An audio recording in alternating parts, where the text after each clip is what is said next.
Welcome forward to another reflection on the prayers of Fatima and the messages of Fatima. Again, these reflections are inspired by our visit of the pilgrim statue of Our Lady of Fatima.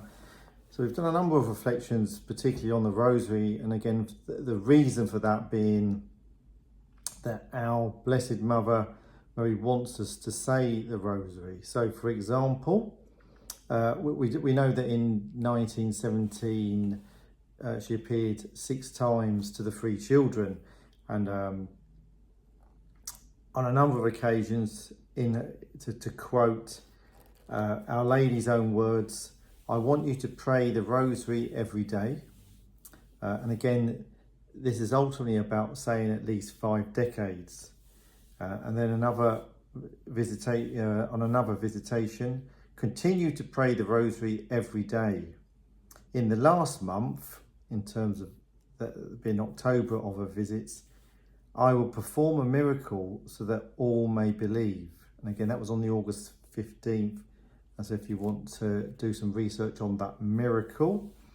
And then on October the 13th, again, she says, continue praying the Rosary each day, always.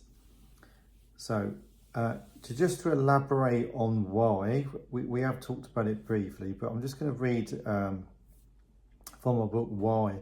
So, Our Lady told Sister Lucia that many souls go to hell because there is no one to pray for them.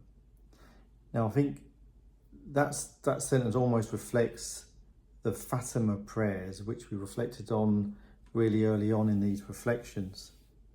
Our Lady said that God does not ask us to make exceptional acts of penance for ourselves or for others, but we are asked to keep the commandments, do our duties, and offer up with great love the difficulties and sufferings that we have in our daily lives for ourselves and for sinners.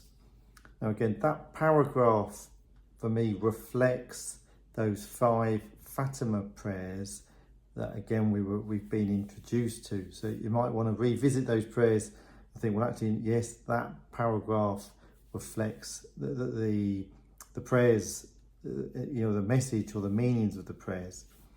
And moving on, these are sufficient to save our souls and of others.